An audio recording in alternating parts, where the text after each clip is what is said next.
Monday, 17th or 18th. That's first of the week. Yeah. Welcome to the regular Tuesday meeting of the Troutdale City Council.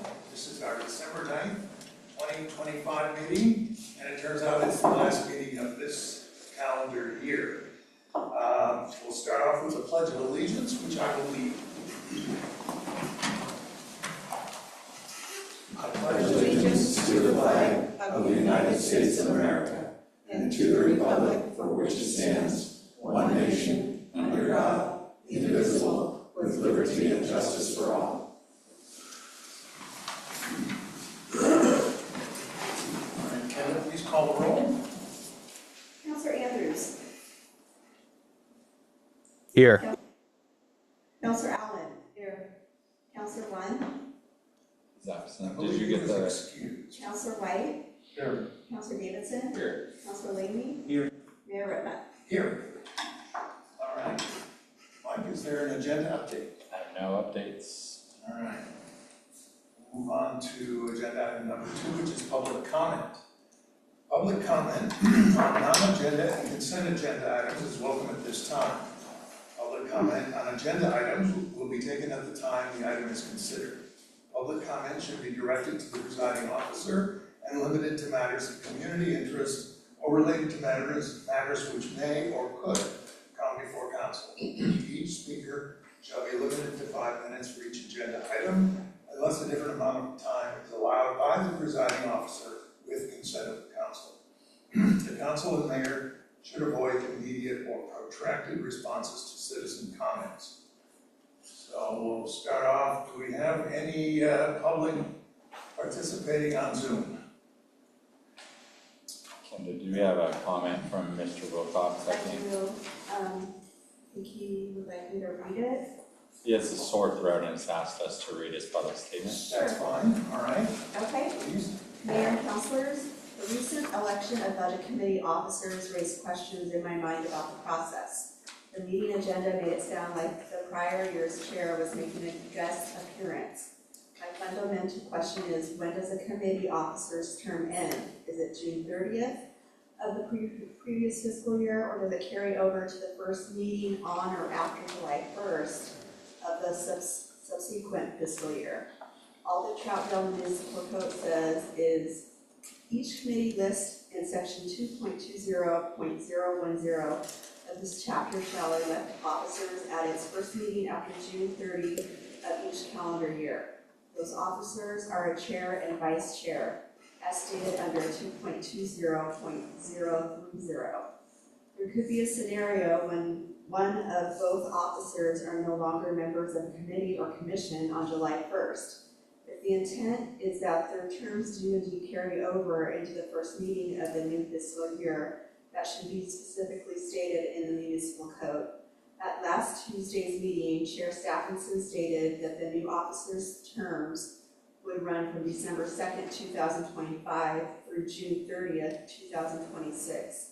That was his interpretation anyway.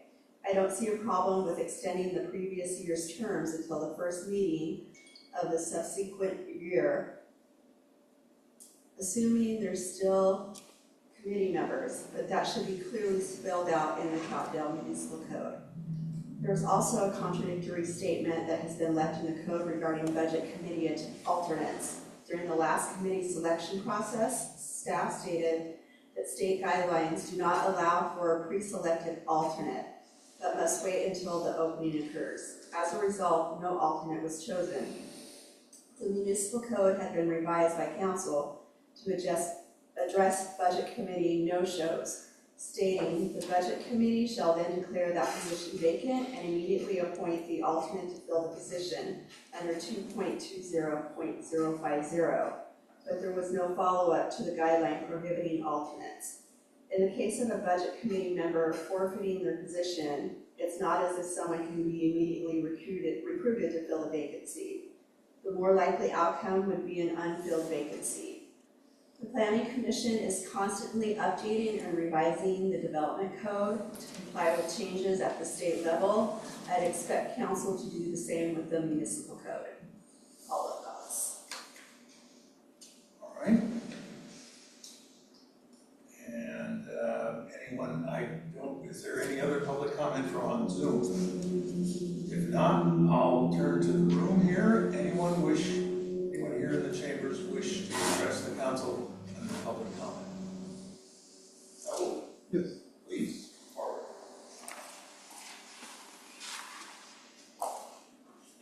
I have your email, but I don't know what, Oh, okay.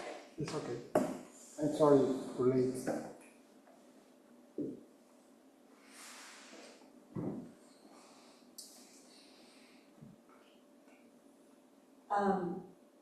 The first attachment. Yeah, I have all the attachments, but I'm not sure what you want me to do with them. You cannot put in the screen now. Can you put attachments on You this can do email? share screen. Are you up there, Kimmy? Yeah, Okay, just do share Maybe, screen. give me just 1 second so I can open all the attachments.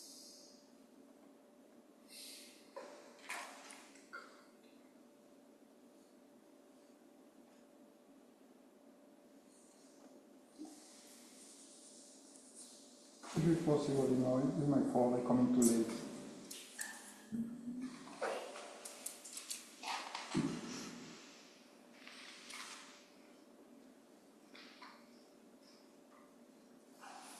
That is the last one attachment. Can you put the first one? Which one do you want? The first one. The first one? The first one. Okay. This one? Yes. Okay. Yes, perfect. All right. Yes. This email I sent to Mike last week.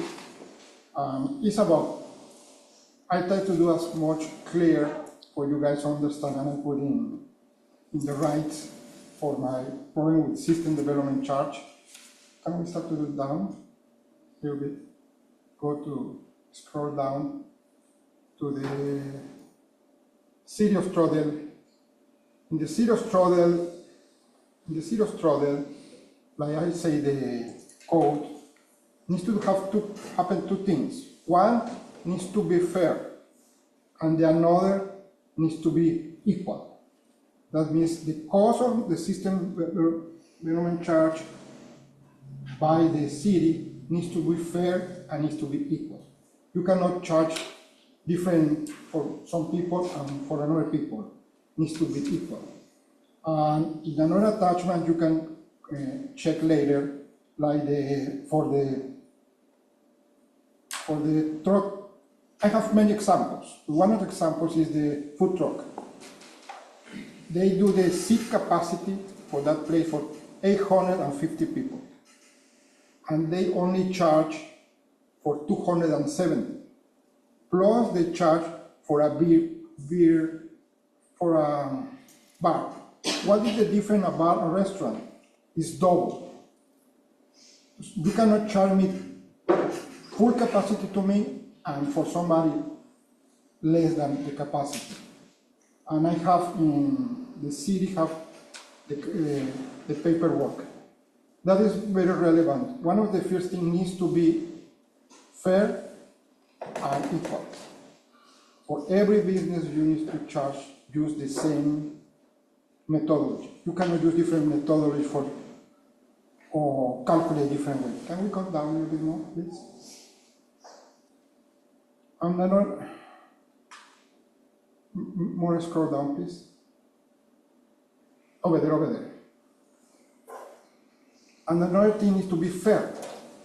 I use, and you can use your calculator, 628 units per year in water. And every unit is 1,000 gallons. That means total is 28,000 gallons of water. Divided by 365 days, I use every day 1,747 gallons. Divided by 180. Why is 180? Because every euro is 9.7.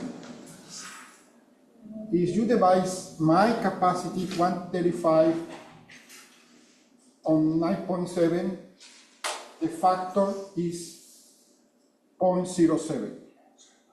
That is the factor supposed to be applied to my business. And how much is the factor they apply? They apply for 0.12. That means I almost pay double than how much water I use it. And another attachment you can check later, I show we are a very busy place. How I can know it's a very busy place, because if you compare how many cycles for my dishwashing machine use, I use a lot of cycles. That means the reason I use too much little water is not because it's slow. It's because how much they charge the city is too much than it's supposed to. And you can do down this little bit more. This is a formula if somebody wants to use it for calculate how much it's supposed to be, because what is the problem with the methodology used the city? The problem with the methodology is they charge the same for a small restaurant and a big restaurant. And the problem, like I explained many times, a small bigger restaurant, we use the water more efficiently. And why is very important this point? Because the bill of the water is based, the bill of in that calculation. I request, I hope so very soon, you guys talk about it. I talked many times, and now you guys open to put on the agenda. But every month I pay extra, another $500 I pay more than everybody. After 17 years, it's $70,000 the city already overcharged me. And why I can say it's overcharged?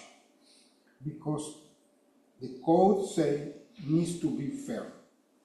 Right now, the methodology of the city is not complying with the code, because the code needs to be fair and equal.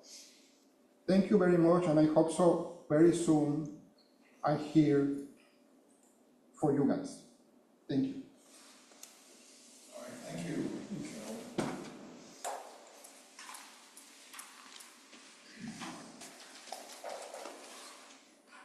And I believe, Mike, aren't we, we're working on a new methodology Yes, so, for calculating SDCs? yes, so what we talked about going for the restaurants, and Travis is working on it right now with capital improvement list and system methodology, but going to more of like a square footage base versus the number of seats. I think the other thing that Mr. Pompeo mentions is the difference between a bar and a restaurant. A bar right now is at an STC rate of 0.06 per seat, whereas a restaurant is 0.12 per seat. So when we talk about calculating an equivalent residential unit, right? So that's where right now the system is kind of flawed. The other I guess I just wanted to make a point. Yeah, we're working we on are working on it, but I can understand Well, then- Pompeo restaurants, Pompeo's impatience. So anyway, let's keep at it. Yeah. Anybody else in the council chambers wish to address the city council during public comment? All right, I'll close public comment and move on to the consent agenda. I'll just read the 3.1 minutes, October 28th, 2025 City Council regular meeting, and November 18th, 2025 City Council regular meeting. 3.2 is a motion to approve the 2026 council meeting schedule. And 3.3 is a resolution correcting the documentation of the fiscal year 2025-2026 general fund budget and appropriations. And I would entertain a motion. I'll make a motion that we accept the consent agenda 3.1, 3.2, 3.3. All right, Kenneth, please call the roll. Mayor Redmond, Yes. Counselor White, Yes. Counselor Davidson, Yes. Counselor Wayne, Yes. Counselor Andrews, Yes. Counselor Allen. Yes. All right, we'll move on to 4.1, a legislative update. And I see we have Senator Gorsek as well as Representative Hudson. You're welcome to both come up or come up one at a time, however you want to do it, but it's good to see you, Chris. Good to see you. Saw Zach just over the weekend, but haven't seen you in quite a while. Both these state reps and senators for our district have served on the Troutdale City Council. And, That's right. I know, It's old home week for us. yeah, anyway, welcome. Tell us what's going on at the legislature. Go ahead. Mr. Mayor, members of the council, thanks so much for having us both here tonight. It's always great to check in, not only tell you the kind of things that we've been up to, but also make sure that we hear from you. However, please don't limit that to this meeting. Get in touch with us, email or phone, and let us know what's on your mind. That's something I've appreciated from all four of the cities who are in our districts, Troutdale, Fairview, Wood Village, and Gresham. But Troutdale and Gresham are particularly communicative, and I do really appreciate that. You know, during the session, I remember hearing from some of you on particular issues, and also from our former city manager, Ray Young, who would reach out to us and let us know how some of the things we were considering would affect Troutdale in ways that it may not for bigger cities, or it may not for counties and metros, but would for cities, and so we really appreciate that. We finished our 2025 legislative session, and that is the main work that we have to do, and so we'll be meeting for legislative days. We met for a special session on transportation. We have a short session coming up, but the 2025 session, the big one, we wrapped up in June. Did a lot of great work there, I believe, working on affordable housing and energy policy, working on policies to combat wage theft, limiting corporate practice of medicine was an important bill that we passed. We passed a solution to some dedicated wildfire funding that we have not had before, which is something that affects all of our state, but also our community in the past has certainly been impacted by wildfire, and it's important to make sure there's a dedicated source of funding out there that's set aside for that. And then, of course, the transportation funding package, which is able to now keep the Department of Transportation afloat, keep TriMet here in our community, which there was a danger of actually losing that if we weren't able to fund transportation well. And so I'm glad we were able to wrap that up successfully. In my own policy work tends to be in education, because that's my professional background, and that's the committee that I serve on, and now the committee that I chair. And so a lot of the work that I was doing tended to be in the education space, keeping track of the governor's bill on school accountability, making sure that the governor got the education policy that she felt was important, while still hearing from teachers, school boards, and school administrators, and making sure that everyone felt heard and reached a consensus was part of the process that I was involved in, and I was happy to work on that. Also, reaching record levels of education funding, while still recognizing specific difficulties in funding, especially special education, is part of the work that we're continuing.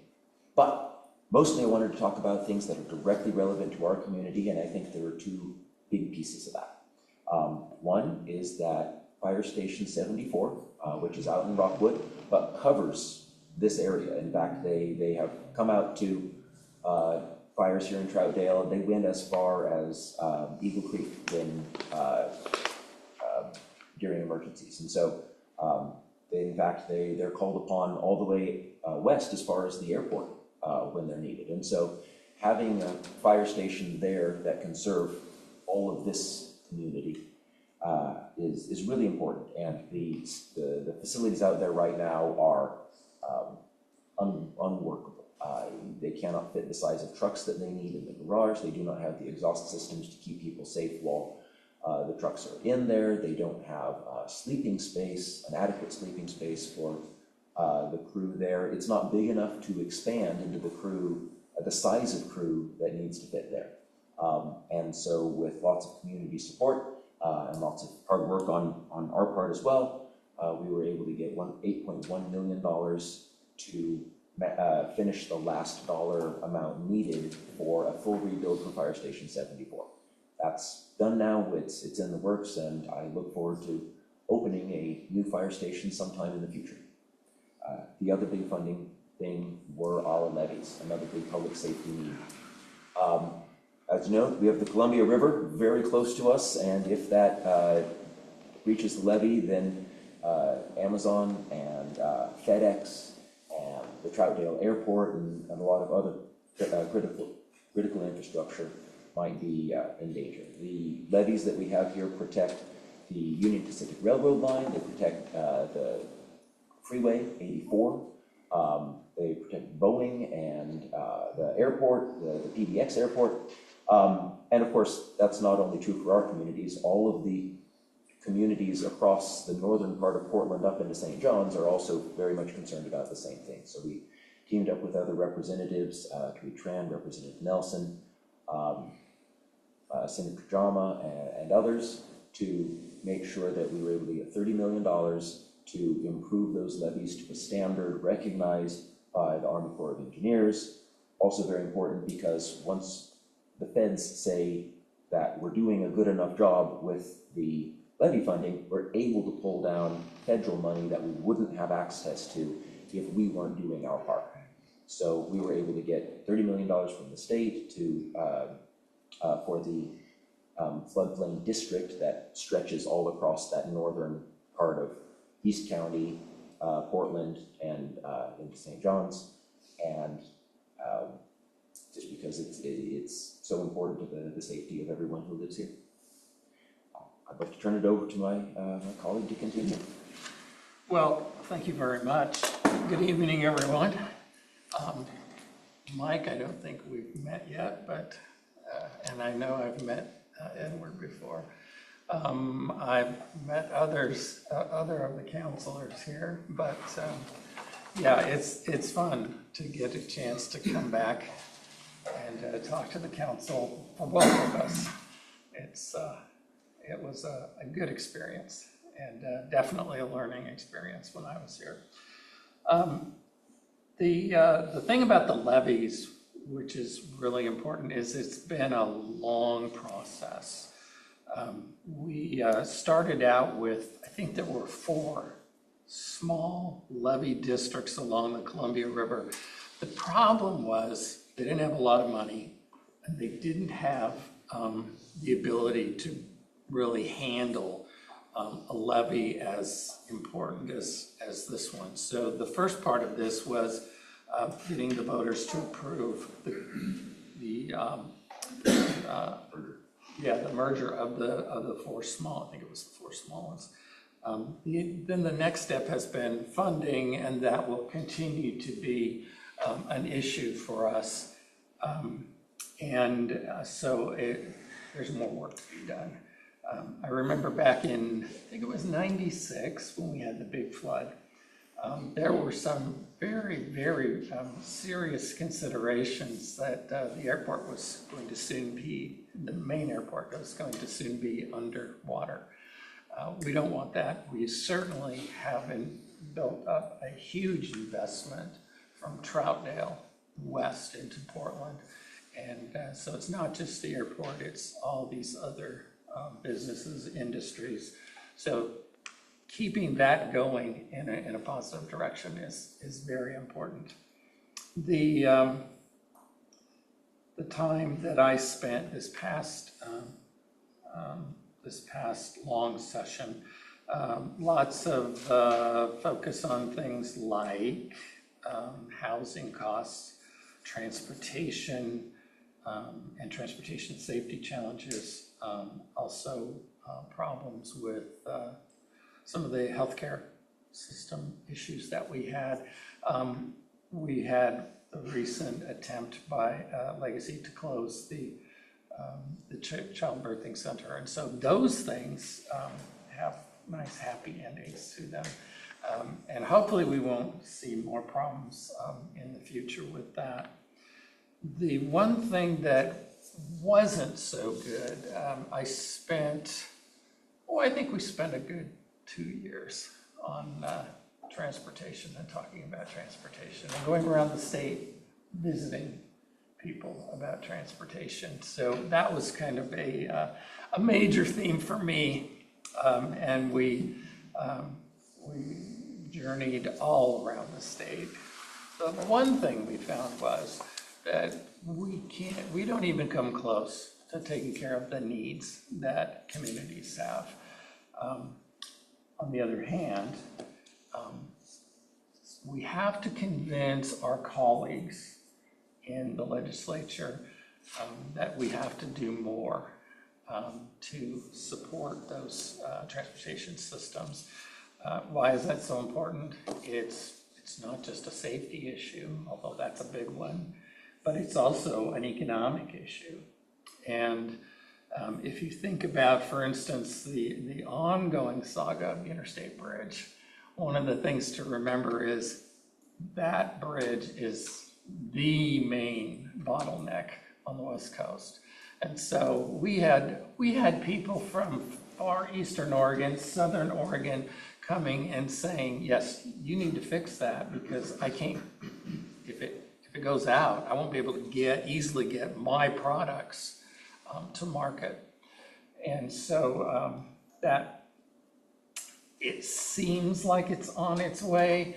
I'll believe it the day that we actually start to build the new bridge.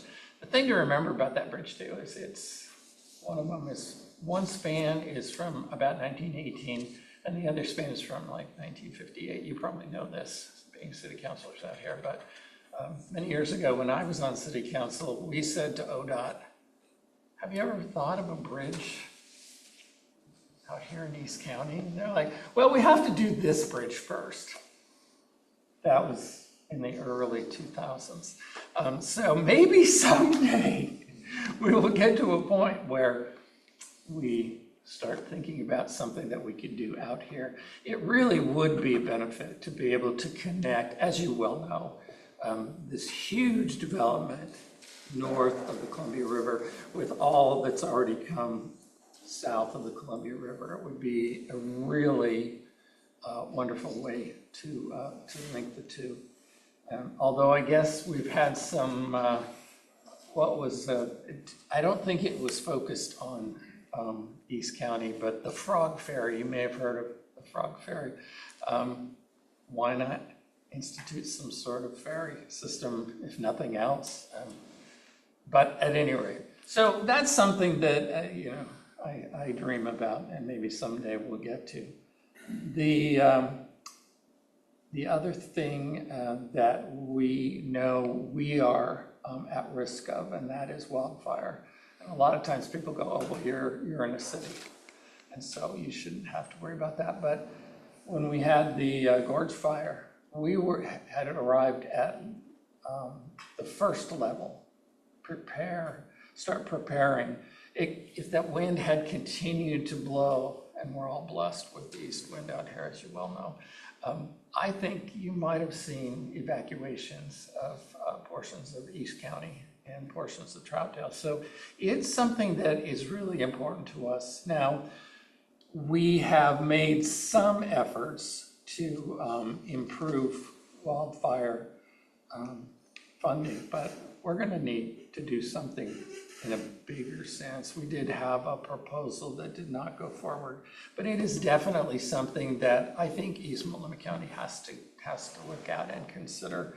I think too, we need to think about the wildlife corridor work that we're starting to do, especially for the freeway east of town, because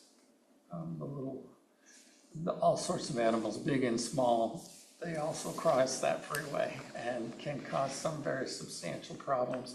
And so I've been working with some of my House colleagues related to animal crossings and trying to create more funding for animal crossings. I think we had a really great proposal. It would have been part of the transportation package that didn't go forward. So we have a secondary one that did go forward. But we would have had much more money for wildlife issues on freeways. So, and again, to go back to the whole question of economics, gotta have a transportation system to move the products. And you've gotta be able to, put things that need to go on rail, and so, or by air. So we have a lot of challenges going forward. And we know that now the current transportation package that we passed during the short session, we passed it during the special session, that may go to the voters and it could be voted, overturned. And that will put a lot of ODOT workers at risk. So there's lots of fun challenges that we will continue to work on. But the last thing is, this street is really something. It is really coming back, I think, from the really low times of COVID. And to see where Taste of Village used to be, and now I understand it's going to be a boutique hotel and restaurant, I think, too. And then what's still slated for the old City Hall? Restaurant. It is a restaurant, okay. So those sorts of things are really coming along, and I think that we should celebrate those things, even in, these things have happened even during some more challenging economic times. But now that one piece across the street from the general, what is now the soda bar. So we need a building there of some kind. Maybe you know something like that. Aha! There are things in the works. There are things in the works. Well, as my colleague said, we are here to help you in any way we can. If you go, what in the are you thinking about that? Why are you doing that? You should definitely let us know. If you don't let us know, then we don't have a chance to possibly alter course on something that may not be that appetizing to the council. And we've done that before. We've also brought some things in to the community too. In fact, when we had all of the lovely money from the Recovery Act, we were able to do some really fun things that he and I chose to do. We didn't have to send it through the Ways and Means process. So anyway, I'll stop there, and really any questions that you might have. Questions from the council? I just want to thank you for your work on the animal corridor, because it's dangerous elk here for kill you, and it's such a waste, It is. And the animals will use it. Yeah, you're right. The one that they built recently down near Bend has apparently been a very big success. And we have several more that we would like to expand. It's just having a question of money.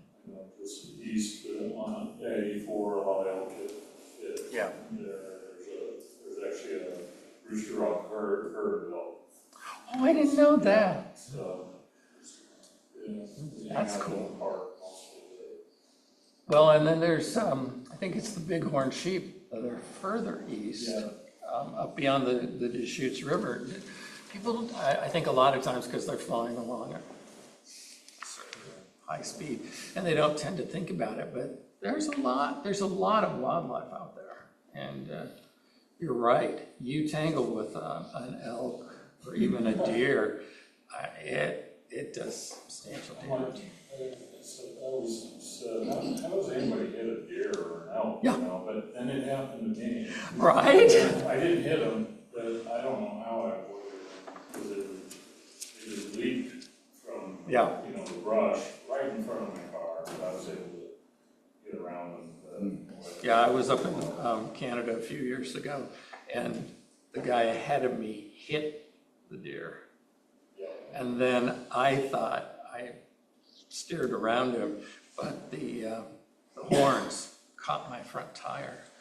And so, yeah, so we had fun out, and it was very dark, and, you know, trying to put the spare on to get into town, but it's a real serious hazard. And also, we don't want to run over the critters. Well, I love your idea about the ferry, like to Camas. Yeah. We could do a boardwalk, waterfront, restaurant. Exactly. But I think the bridge, we would probably definitely prefer the ferry idea over. Yeah. We saw what it did to Park Rose, you know, when they got the 205 bridge, it wasn't really a healthy thing. Right. That area. You talking about the Glenn Jackson? Yeah. Yeah, the big one, yeah. Just one thing we could use help with, you know, you mentioned fire, that's really, I know there's federal money available for fire stations, like Wood Village needs one. Yeah. They're kind of in between the two, but we're working on progress on that, but, you know, with all the nature and stuff we have, Yeah. everyone comes from Portland in the summertime, they're here, they're at Glen Auto. Right. They're in the Sandy River, now the new Sharon Elizabeth, park, we just did the ribbon cutting for that. Oh, neat. That's behind the Factory Outlet Mall. If you haven't seen it yet, you need to. I haven't, I'll have to check that out. Yeah, really turned out nice, but, I always thought, you know, if we could get some support, because it's more than Troutdale. Yeah. Take on the number of people in the way of like a ranger station or park. I know we have the deputy rangers, but Yeah.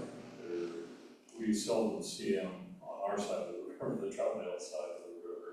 Right. So something like that would be really great to see. But, appreciate you guys coming out and talking with us. We're not used to that. We rarely see, we did see our, I'm forgetting her name now. Oh, kind of rural. Yeah, Maxine. Yeah. Oh, really? You saw Dexter? Good. Well, that's Spoke good. with us. Yeah. On the, you know, one negative thing I hear though is, you know, we like to keep Troutdale unique and especially value our history. And a lot of our land use decisions are being made for us. Right. And we just don't want to be cookie cutter to Portland. We still want to keep the ability to protect Hunteryville and things like that where we can't anymore, so. Yeah. Just keep that in the back of your mind. Well, and that is something that we hear from a lot of communities around the state. And the problem has been with all of the push, for instance, for housing, that the state has said more and more about what they want to see. And I think sometimes that gets lost when the reverse is true and the city says, well, wait a minute, we're not necessarily very thrilled about that particular thing. And it's a tough thing to balance, especially, well, you know, the governor wants to build as much housing as she possibly can, but sometimes a housing development in a particular place may not be what local officials see as a benefit. So it's something that we need to look at very, very carefully for sure. And Just interject on that. Yeah, go ahead. I think the question to Councilor White's point is that it's the type of housing that's being dictated to oh, us, okay, right? yeah, right. Like, it's not necessarily housing is a bad thing, it's the type of housing that's being dictated to communities Sure. from these housing bills. They don't necessarily help us for what we need to be able to provide for our communities. They help a certain segment of the population, and not only that, but it consolidates some of the negative ramifications, especially when you're dealing with condensed poverty in a very small area. That's right. And then that is what creates problems, I think, for communities to deal with. Sure. I think if we had more of a mix of housing types or different housing typologies, we could diversify that economic scale and produce a more vibrant community. Sure. And the way that the regulations have come down, they're really restricting us from being able to diversify that housing style. That, what comes to mind is all the huge apartment complexes on Powell Sure. in Gresham as one example of that. It is, I think it's much better when it's a mix of different kinds of housing. You know, sometimes it's hard to find support to get that kind of housing, and that can be from developers, that can also be from the state. It's also very much, we get questions all the time about also why are we so restrictive?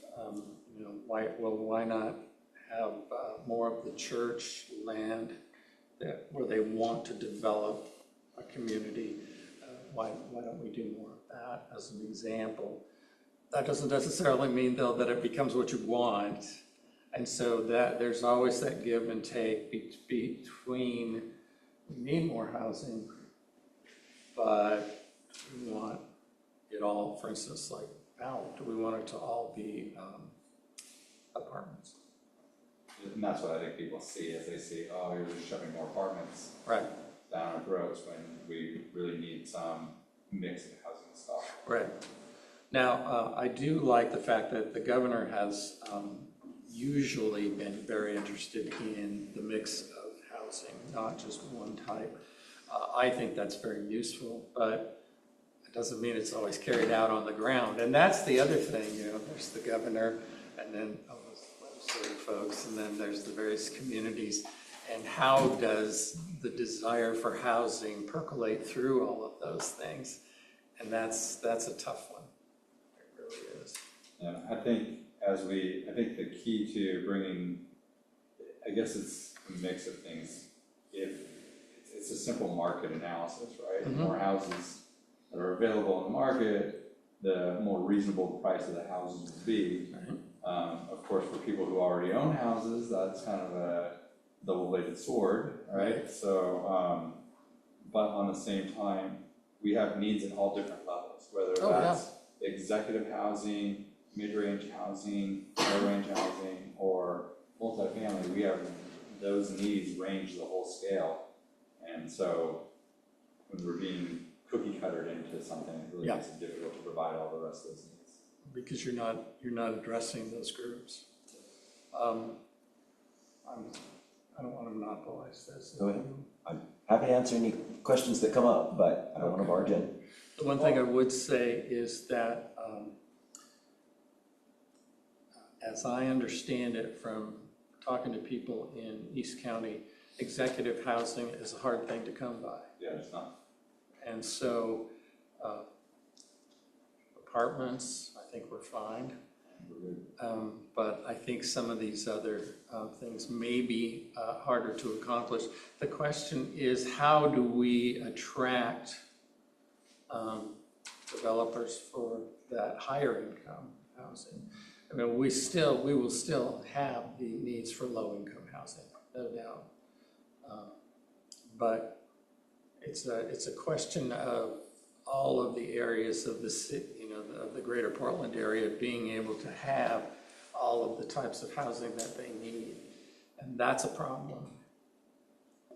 Because usually, you know, if we get an urban growth boundary expansion, Right. they want to plug in all that density, and That's we right. don't necessarily get to choose the type of housing stock we want. Right. In fact, it's mandated. It is, yeah. That's right. I think That's it's right. 15 units per acre Yeah, in the new makes it- UGB land. So things are really challenging. Yeah. Okay. Yeah. Carol? Hi. I'm glad to see you. Yeah, good to see you. So I have a couple of things. Yeah, go ahead. One is when, and I know some of it's in the works, but money coming to East County for homeless, because it's not a lot there. It goes to Portland a lot. Right. but we also need it, and I'm wondering when that's coming. I know that we have the Days Inn that's going to be a family shelter. But there's some concerns out of that. Some of the concerns from some of the community members were there is no mandate for drug or alcohol treatment, so they can go right across the street, get high, get drunk, and then come back into the building. Right. So I know that some of that stuff is in the works, but when is our homeless gonna be helped? When are our low-income housing families going to be helped and not ignored? Absolutely. Well, the state has a role in funding county operations, but doesn't make a lot of those county decisions. And the way that we have things set up is that the county is really the one on the ground who are coordinating this. And of course, other nonprofits and private philanthropy also figures in there, and also Metro. But as far as coordinating specific projects, we don't have any say in that, unfortunately. I continue to encourage our county commissioner to to advocate for our community, but I know he does, because he specifically represents East County, and that's his role on the county commission, is making sure that resources are getting out here. And I've spoken to him about how things are rolling out, but I couldn't speak to more detail on how that's shaping up. He would have more and better information. And the other one is, my understanding from what I've been reading is TriMet is still going to be cutting some of the services out here in East County. So when the governor talks about 1 car per household, when we know there's at least 2,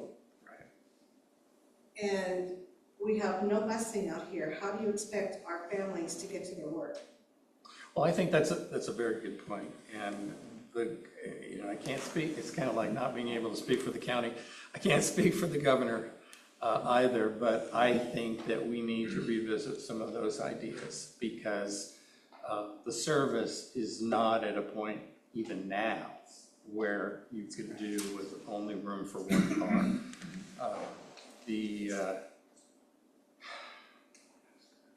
The problem too is what happened with the transportation package. We would have had more money for transportation, and it didn't survive, at least for now. So hopefully that's something where communities can put pressure on their representatives and senators, saying, okay, well, what are we supposed to do? How are we supposed to deal with this?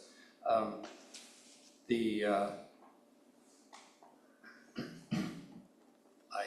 haven't seen the cuts for East County yet, but it's definitely worrisome, and we had just started to climb out of that kind of deficit with the recent additions to things like the extension of the Gleason bus and some of the other things, so that we were getting better.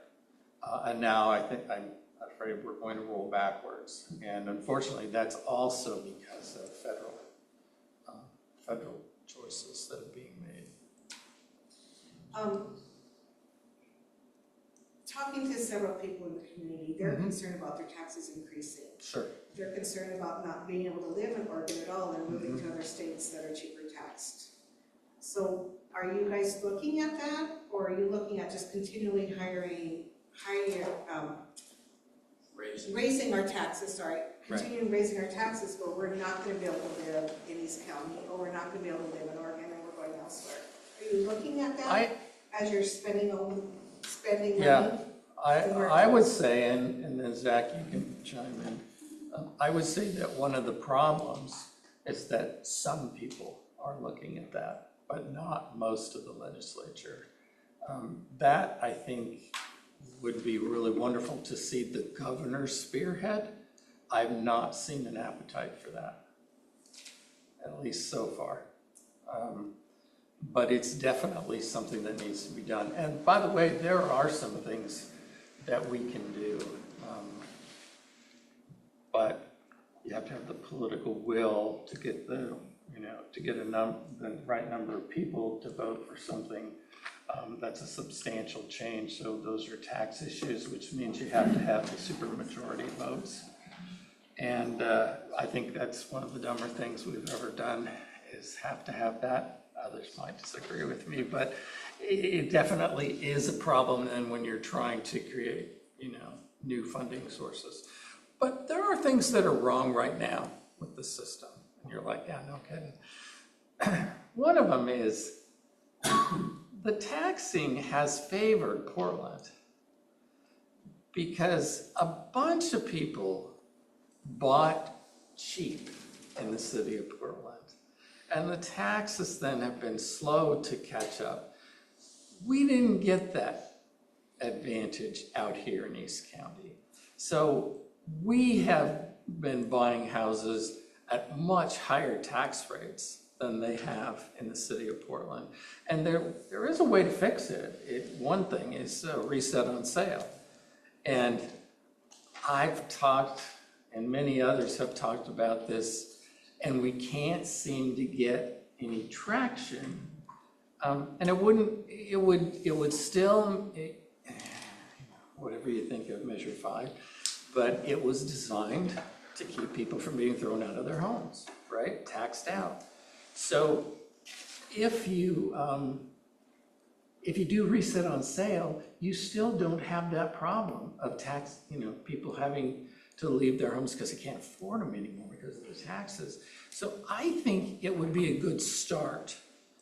And I would really like to see us, start on that.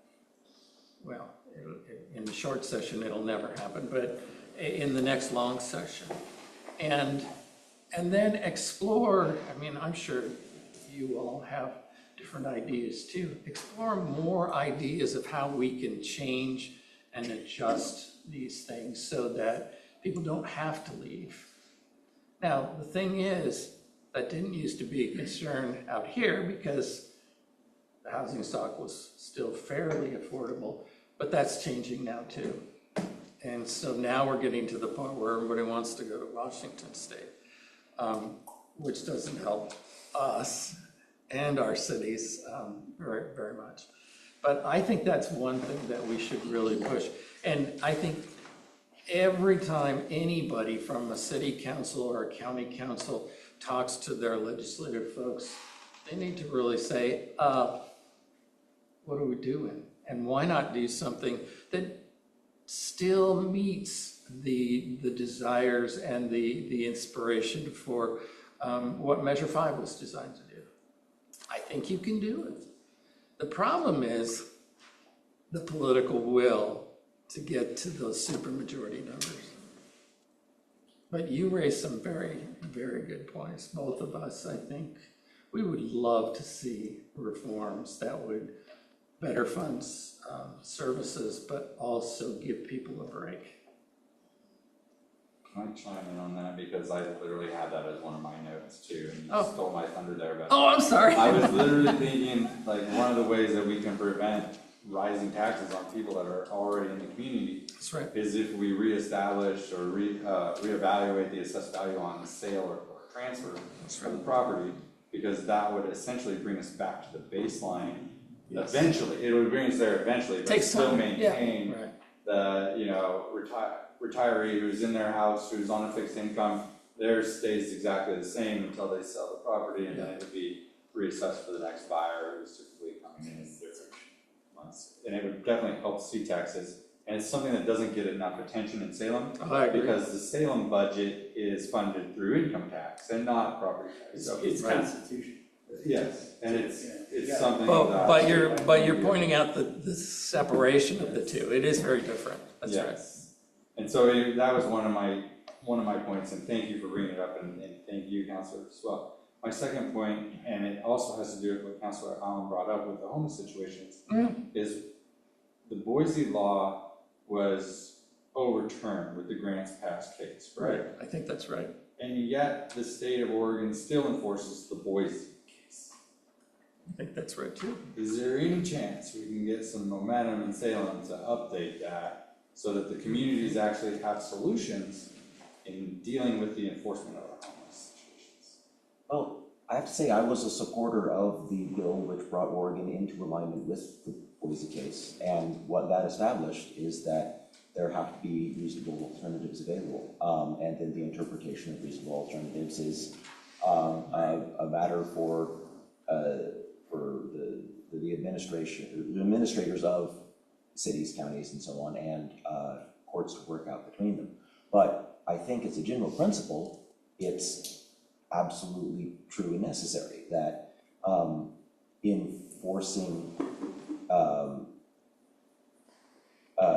enforcing total bans on any kind of homeless sheltering is inhumane if there is not a reasonable alternative to say, you can't be here, but you can be here. There has to be a here. Right. Or there's no, or you're telling someone that they can't do what they need to do to survive, but you give them no alternative. So there has to be an alternative, and that's how I interpreted not only the Boise ruling, but also the law that Oregon adopted following on from that, bringing Oregon to align with it. Now, that has been overturned, it's true. I don't know what we would want to go back to that we don't already have now, because we do now have a system where a city can, and they do, enforce bans on time and place when they have an alternative that they can say, you can't be here, here's where you need to be now. And that is enforceable, and cities do enforce it. So it's not as if there's nothing that that law enforcement has as an option, so long as the shelter spaces are available. And they need to be.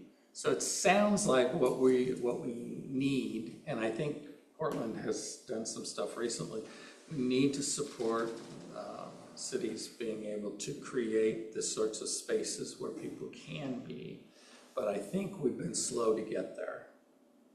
And I know that Multnomah County, I mean, unfortunately, counties do all sorts of social services, and then they have their own budget problems. But it is, we have to work more with the county to find ways to make sure those facilities are there. The problem is, then you're gonna find too, and Portland has certainly encountered this, where you have, you go, okay, hey, we got a great place for a shelter, we're gonna put it right here, and we're gonna put it here, and then everybody says, wait a minute, I don't want that next to my house, I don't want it in my neighborhood. So there's still some things that we need to work out, but I think Portland is starting to give that, but the county is starved for resources. And so that's the other problem, and it's not gonna get better in the near term. Well, and the other problem, and I'm sure you've seen this, and I know our communities have, is that the system that we have in place right now is actually enabling it and almost promoting more and more. Okay. So the problem keeps growing because it keeps getting easier to be homeless than it is to work or stay in an apartment or make your monthly bill, because you can just go out and camp on the corner. But, I mean, Factually, let me disagree. Yeah.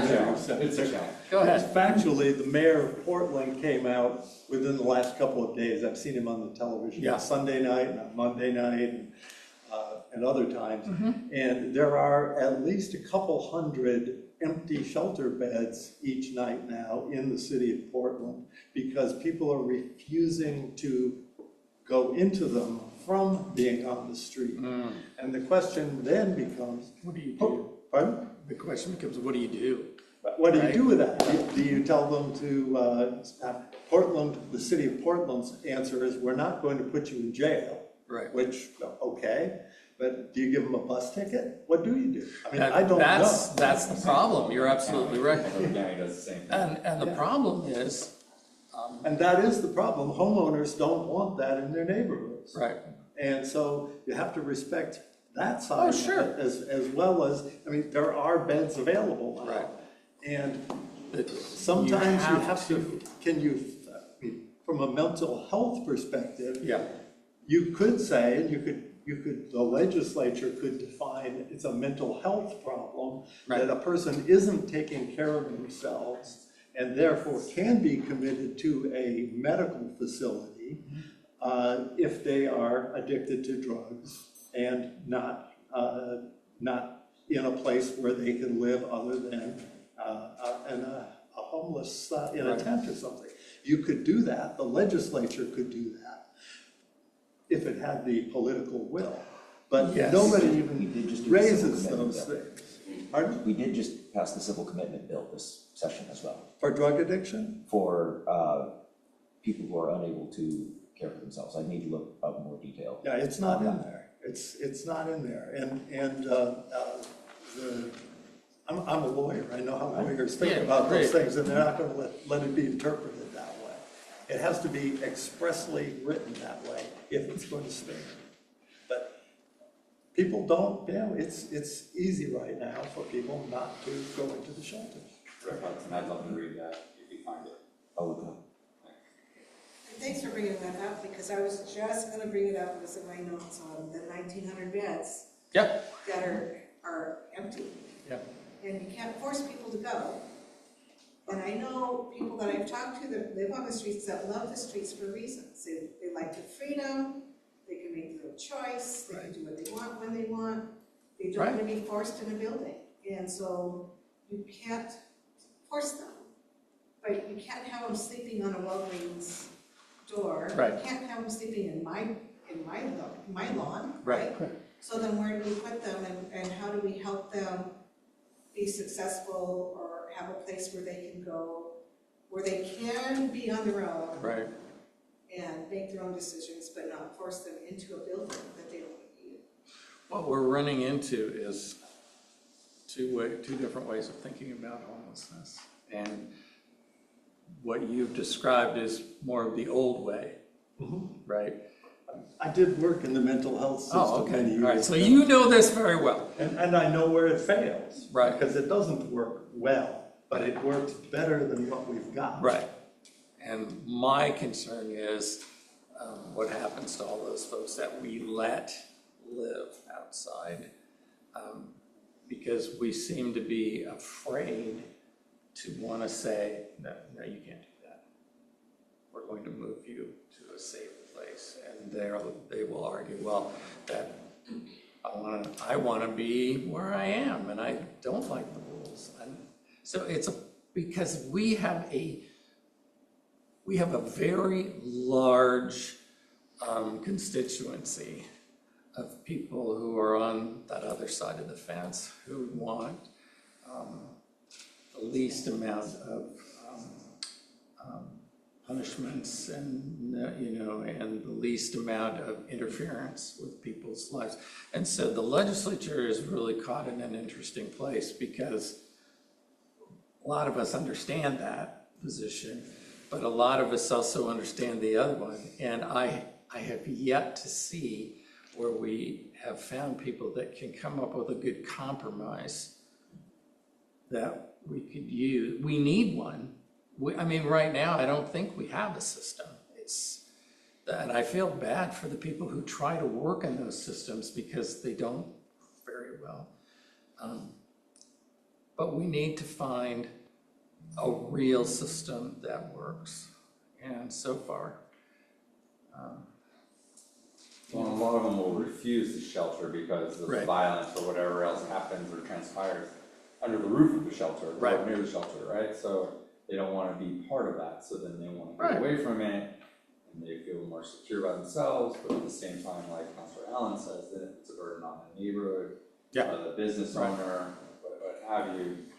well, and it's not wrong for people not to want folks to live in their backyard and to, defecate and do all the other things that they do.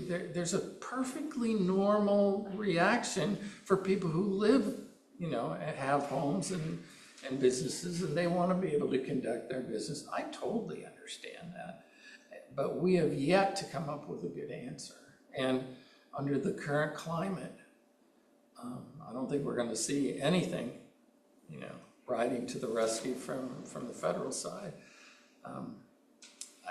I wish I was wrong about that, right? But we definitely, we can't say to you that the state has solved this. You know damn good and well that's not true. And we need to keep working on it. But, you know, any ideas that you might have, we are certainly interested in those. Yeah. I do want to add that we can and do enforce camping bans and have, right? There was the encampment up on Marine Drive a couple years ago. That was operating poorly, and we coordinated with the city and the county to move it. I even believe arrests were made. They were removed because, like you say, no, there are, of course, certain limits, and it can't be the Walgreens doorway, and it can't be your backyard. But those laws do exist, and we do enforce them. The Department of State Lands, in coordination with the county, has now swept 1,000 acres and removed the unauthorized camping that was there, and that was finished at the end of October. So it's not as if laws can't or won't be enforced, because we see that happening. They are.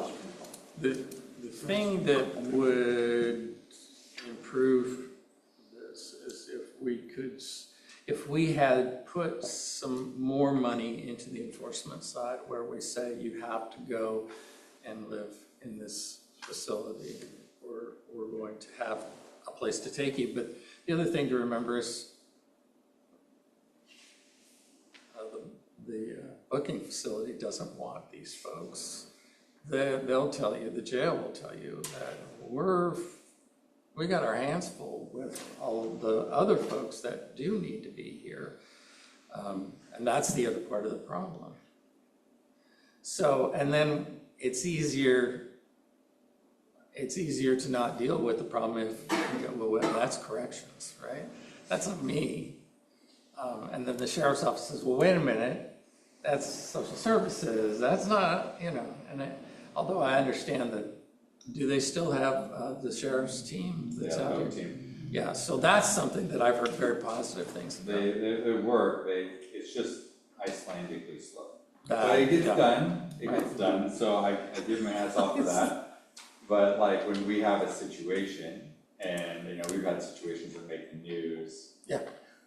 Recently up here by the outlets, you know? Yeah. But like we have these camps that have been, it starts off as a mat, and it starts off as a mat with a tarp. Right. A mat with a bench and a tarp. And then it just keeps growing. It grows. And the whole time, we're sitting there going, hey, this is illegal camping, like, they're not allowed to camp there. Yeah. And, you know, we're filing those requests, or, you know, we're getting the complaints from the residents, so we're filing the requests to the county. Yeah. And it's, weeks are going by, and weeks are going by, and we look inept, and we're not doing anything. And then eventually, after, I think it was almost a month or a month and a half, we finally got it resolved. Right. But it's why does it take that long to resolve the problem? And people don't realize how separate governments are. I mean, you don't even control the streetlights out here. There's a mid-county lighting district for that. I mean, and people think, oh wait, it's Troutdale, so Troutdale take care of it. Well, no, that's county. That's the state. I mean, that's one of the things that I think we've done a really poor job of, is people don't understand jurisdictions.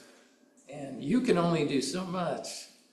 And you're right, and then people are like, well, what's wrong with Troutdale? They're just sitting on their hands and they're not doing anything. But you pass the information along. So part of it is figuring out how much money we really need for like the sheriff's office and other operations and the shelters and all of those, and having the courage to say, maybe there's sometimes where we have to tell somebody that they can't be outside. But right now we're in a very no person's land when it comes to all of this, I think. There are things though, I mean, Zach's right. There are things that we've done, there are things that we continue to do. A lot of times it comes down to the F word, funding, right? I think that's the worst F word that cities and counties and the state deal with, is the funding question. And lots of times we have really good programs, but we can't fund them adequately. So that's a serious problem. Well, we're glad you're in the legislature. Well, Dave, thank you very much for that. Glad you're in the legislature taking care of all these things. And, Yeah. thank you for coming Mm-hmm. You bet. and for being patient with all our many important questions. No, great questions. And, come again. Please reach Yeah. out anytime. Well, we should come out more often, so we can. Yeah, it's good What's to that? see you, Chris. to see you up and And we've heard about your. Yeah, well, Under the weather. I went into Providence to have my back fixed, because I'd had a couple of years where I could just barely walk. And they said, great, you're gonna do the, okay, wonderful. It was like a 9-hour surgery. And during the surgery, I had a stroke because I was down so long. And so I'm working my way back, but it's just like, you can't blame anybody, but it's a little frustrating. And we just doing physical therapy and all that other stuff. So we're much better than we were. We're pulling for you. I appreciate it. And we are pulling, seriously, we are pulling for all of you and for East County. I mean, for the state in general, but East County for some reason is our own little special area. So thank you for that. All right. Thank you. Senator, before you go, I have one more caveat that I just. Oh, yeah, go ahead. For your reevaluation, your reevaluation / Prop 13 style thing. Oh, yeah. Try to think about a refi exception. So like people that are maybe doing. a Oh, refi yeah, now. where they go and then they refinance. Yeah. So that's still the same owner. Yeah. Hopefully they wouldn't get reevaluated. Right. And that would be one that we would definitely want to make sure that did not happen. Just a bucket in your hat.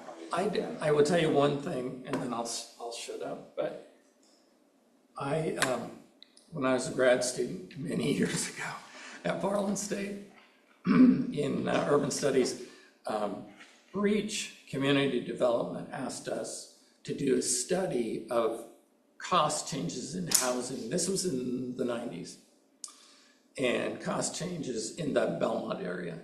And what we found is that over the initial observations were that, like, some of these old Portland style and Georgian, and I mean all of these really fancy old things, some of them were selling for $10,000, $20,000. And then when we had come to look at it several years later part of the 90s, they were up in the 90,000s. And that was really a warning. And then, you know what's happened ever since then, but yeah, it was so affordable prior to the 1990s. Oh, well. Well, thank you for having us. It's been a pleasure. Take care. Come again. All right. Well, my niece, my great niece and nephew own the soda bar. So I'm down here a lot more. Okay, good. See you later. Bye.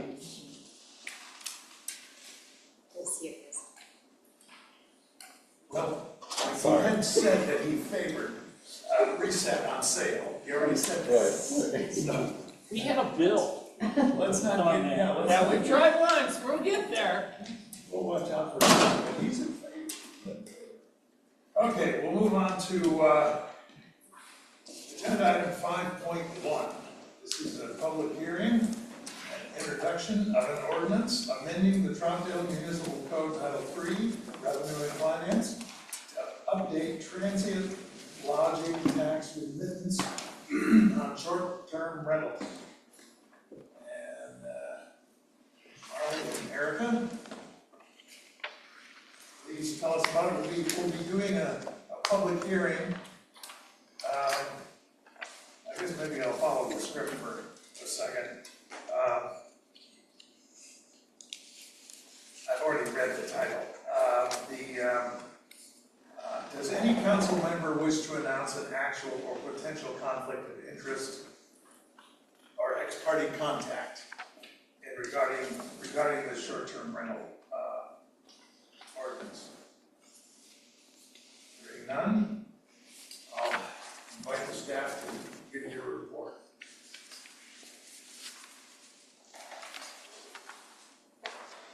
Sorry, I'm just. Thank you, Mayor Ritma and councilors. I'm Marley Boxler, Economic Development Coordinator with the City of Troutdale. Erica Palmer, Community Development Director. And we are here today to bring forth the ordinance that we hinted at in October when we came and gave a thorough presentation to you on the status of transient lodging tax in the City of Troutdale, particularly as it relates to short-term rentals and some necessary municipal code updates to better ensure that the tax is collected equitably across all lodging facilities and lodging providers in the city.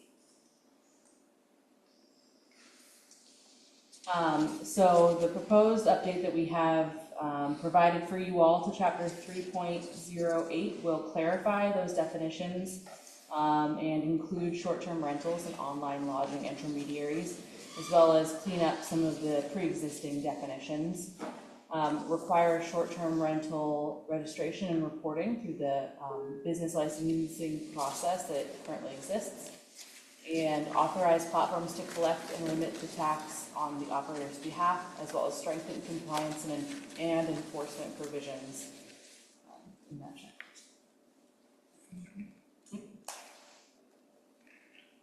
We'll briefly cover the background again, but the purpose of the transient lodging tax, it was established in 1972 in the City of Troutdale, and it provides a non-resident source of revenue. It supports general city services and tourism promotion, and that rate is 6.95%. And this update does not include any changes to the existing tax rate. We have seen a growth in short-term rentals, and it's really changed our lodging market. They now comprise of 10% of the market in the City of Troutdale. And we've seen that rise due to the short-term rental hosting platforms online, such as Airbnb and VRBO, making it easier to rent these homes and rooms from lots of residents in the city. So our broad hotel definition, which has actually been replaced with a new definition in the proposed code changes, already included short-term rentals, but this is a more clear definition to ensure that that is understood more clearly in the future. And the revenue impact that we've seen, the receipts from short-term rentals have grown from $395,000 in 2021 to $1.3 million in 2024. And that means that the city has missed an estimated $326,000 in tax revenue since 2021 due to this non-collection. And we would like to bring equity and compliance to this process by requiring all lodging facilities in the City of Troutdale to be compliant with our tax code standards.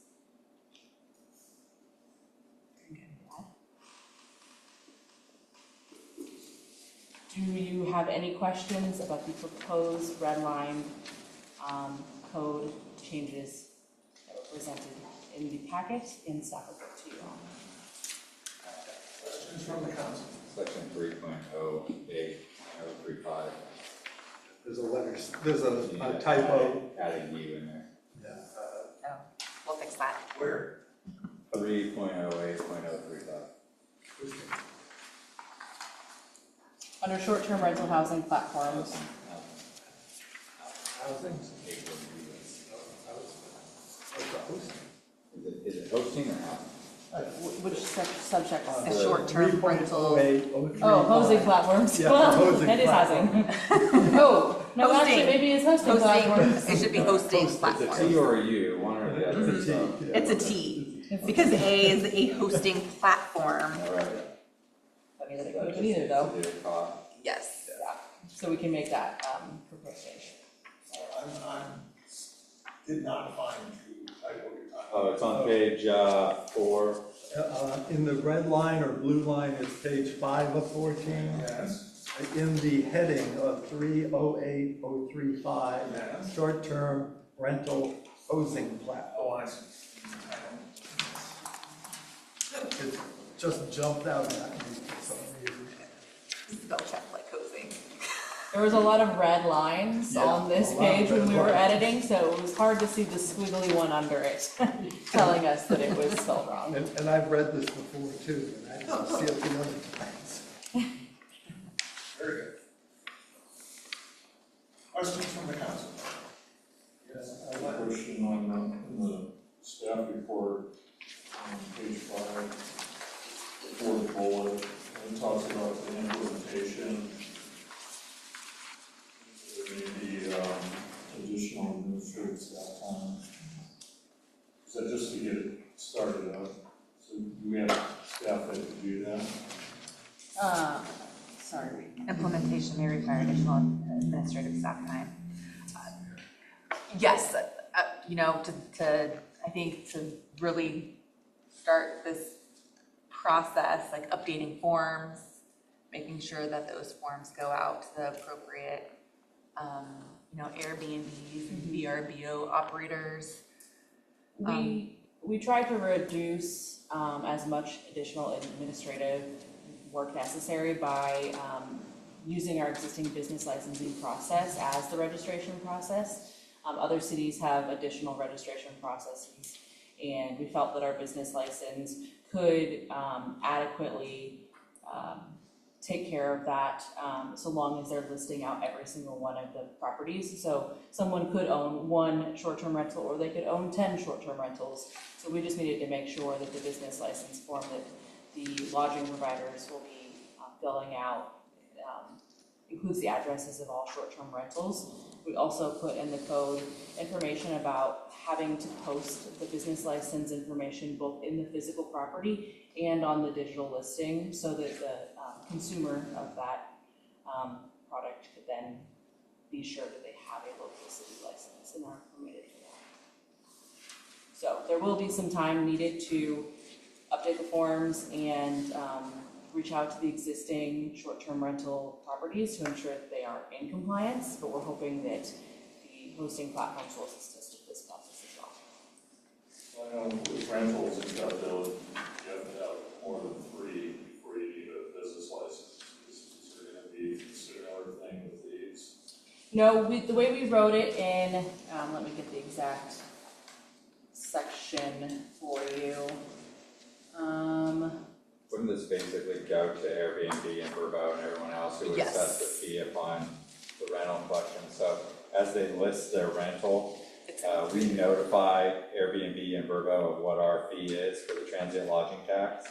They enforce that, so when the person goes online to those web pages and rents that unit, they pay it as part of their fee for transient lodging.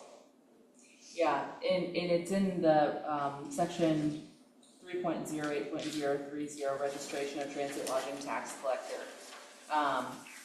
That is the section that's requiring the business license, and so we state that every transient lodging facility, transient lodging tax collector shall obtain a City of Troutdale business license. So whether that's 1 or 10, it would all be required to obtain a license.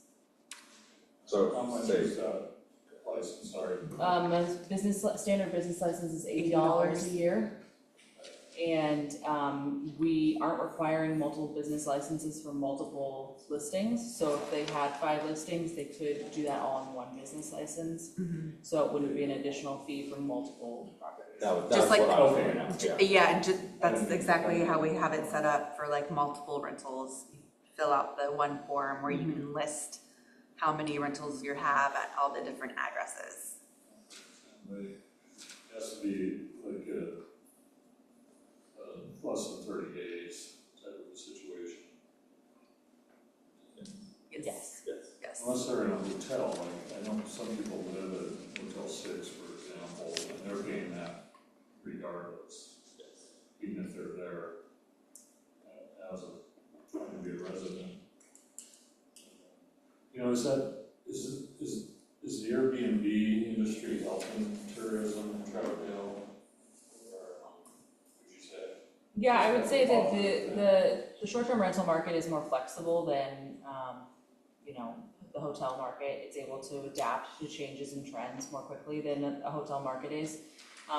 It's smaller number of units, so that's how we end up, we have more short-term rentals in our downtown, and we've seen visitation increase in our downtown and more tourists visiting our downtown, and I think that having the short-term rentals within proximity of our downtown does support our downtown businesses quite a bit.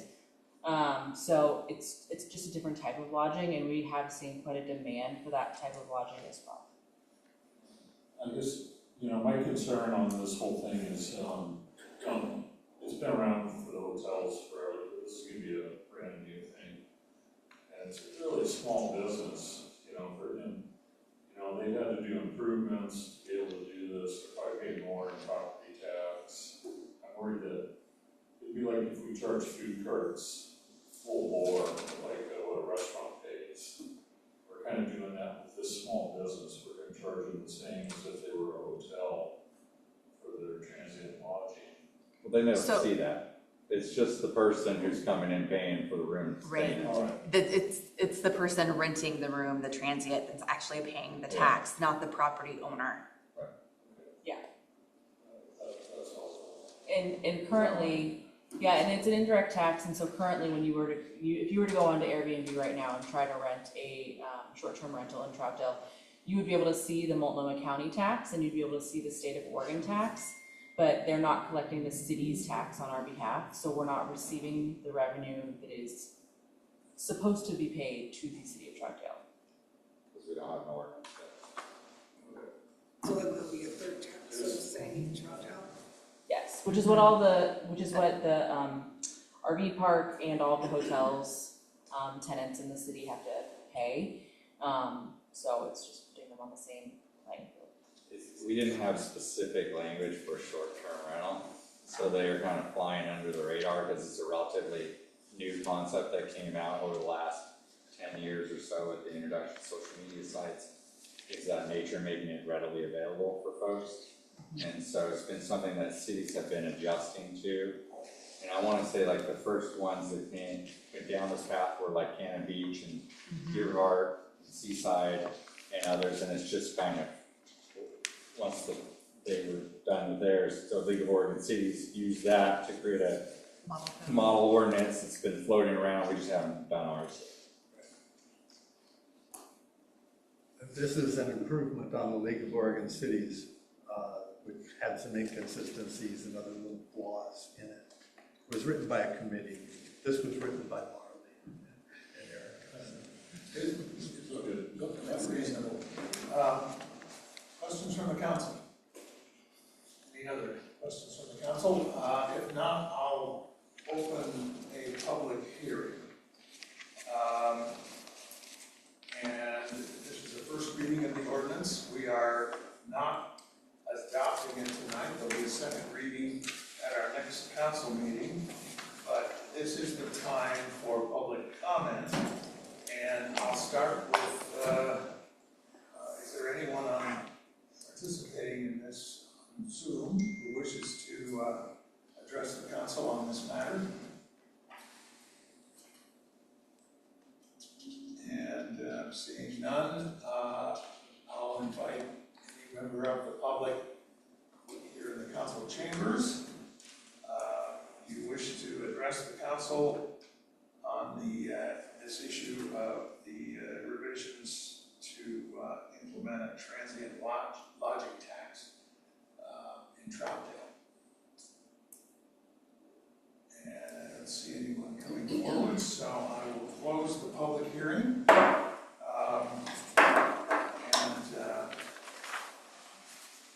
guess since there wasn't any comment to staff, do you have anything further to say? If not, any further questions from the council? Yeah, go ahead. I saw in there that, you mentioned like houseboats, tents, campers. Would those even be allowed in Troutdale, for someone to rent tents? Camper, because I don't think it is. I'm not positive if there's another municipal code standard that states one way or another on those. No, Somebody's staying in there. I think it may be defined in here. I think what the question is if somebody's renting out their RV in the driveway. Technically, I think it's covered. I think there are other municipal code standards that cover, like, I know with the RVs, there are different chapters that state how long someone can be in that scenario. Yeah, and I think to Counselor White's question, doesn't our ordinances prohibit that kind of use? Yes, it does, although there was I think It's last 72 year at hour. council, there was a question over how someone requests if they have a family member in town staying for 2 weeks, and they have to go to you and ask, is what I remember was the outcome out of that.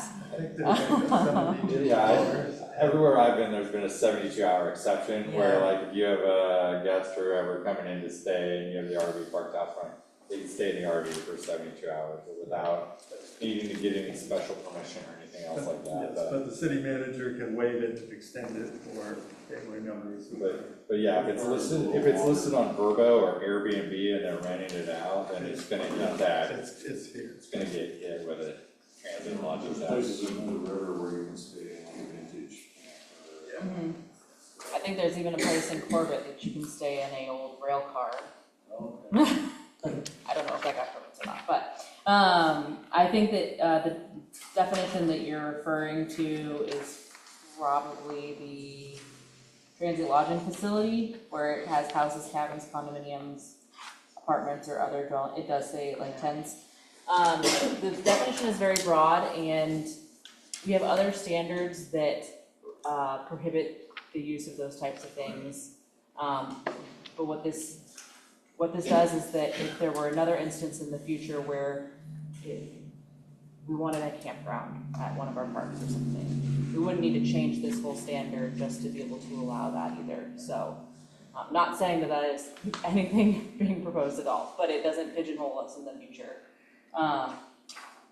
And in the exemption section, there were a number of exemptions added for things like extended stays in hospitals and care facilities and things like that that we weren't currently covering, that technically our lodging tax could be making this subject to. So. Good. Thank you. I know that Parks was talking, years ago about Ben Otto in the very back, making that, like a camping Mm-hmm. area. Do we know, it will cover that if that ever comes to fruition? It will or won't, sorry. This will cover that, correct? If that ever happens. If that were to happen, that would mean that the campground would be subject to transient lodging tax, yes. Any other questions from the council? Well, very good. If there aren't any more questions, the public testimony is closed. This item will be continued to the January 13th, 2026 City Council agenda for council deliberations and second reading and consideration of adoption. Thanks.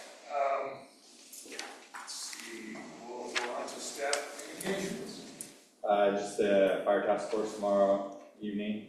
I had a chance to speak with a few of you. I hope to have meetings with you all throughout the winter break here, and I'll reach out to you all individually and stuff as we prepare for next year. So, hope everyone has a wonderful That's Christmas. tomorrow. Yes, tomorrow at 5. Yeah, okay. Yep. And any other staff communications? I'll share with you all when we have our individual meetings about updates on the confluence and other things like that. All right. Well, we'll go on to council communications. And I guess I'm first. I'll say that we successful Windy Wonderland event over the weekend. The event was both Saturday and Sunday, but the tree lighting was on Sunday.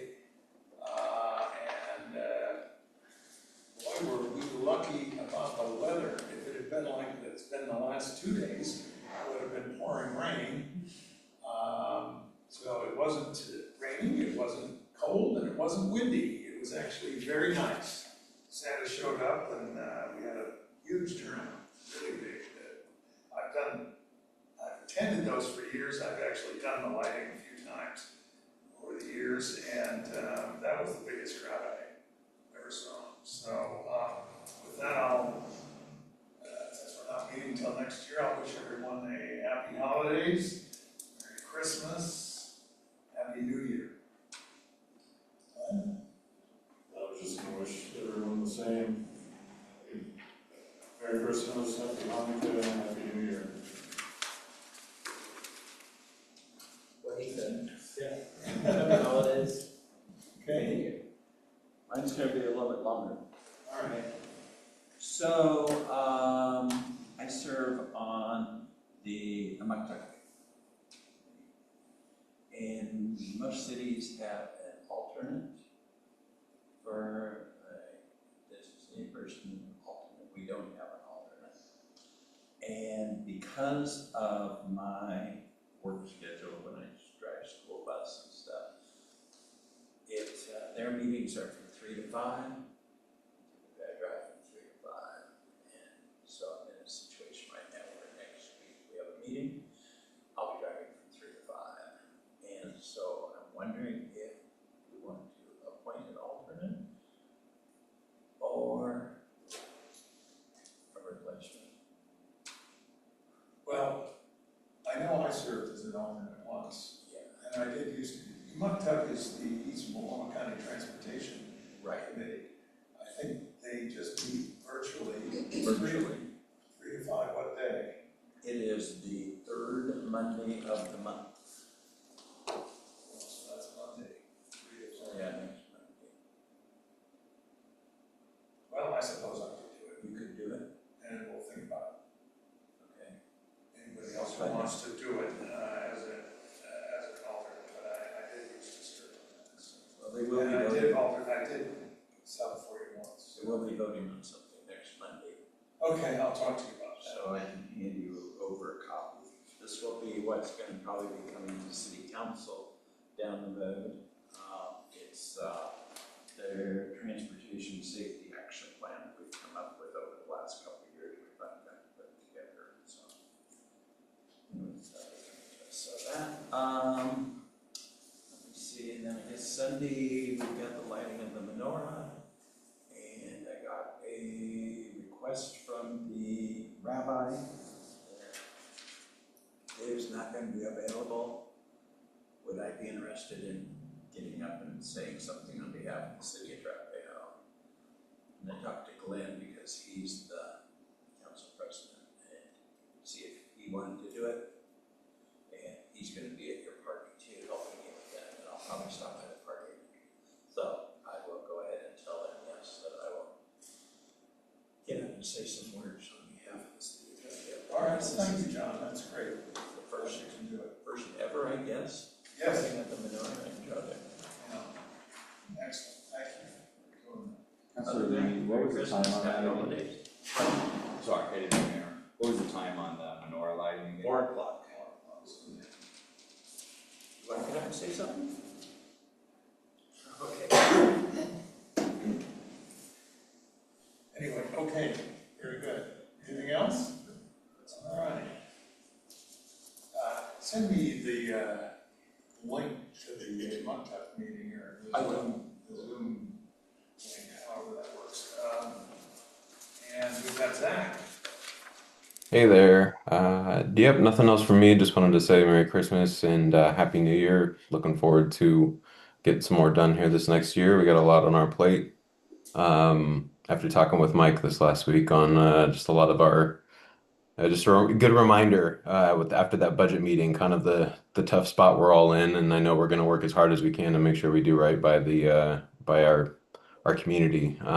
So looking forward to getting some things ironed out with you guys.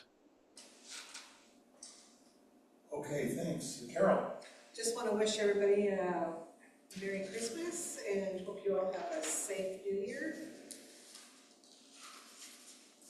And I'm glad that Chris and Zach were here tonight because those were things that have been on my mind for quite a while, so it's good having you here. Yes, and I was expecting Zach, but it was great to see Chris. Yes, it was. And he looked pretty good, really good.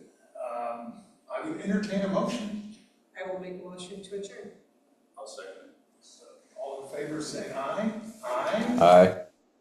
Any opposed? We are adjourned.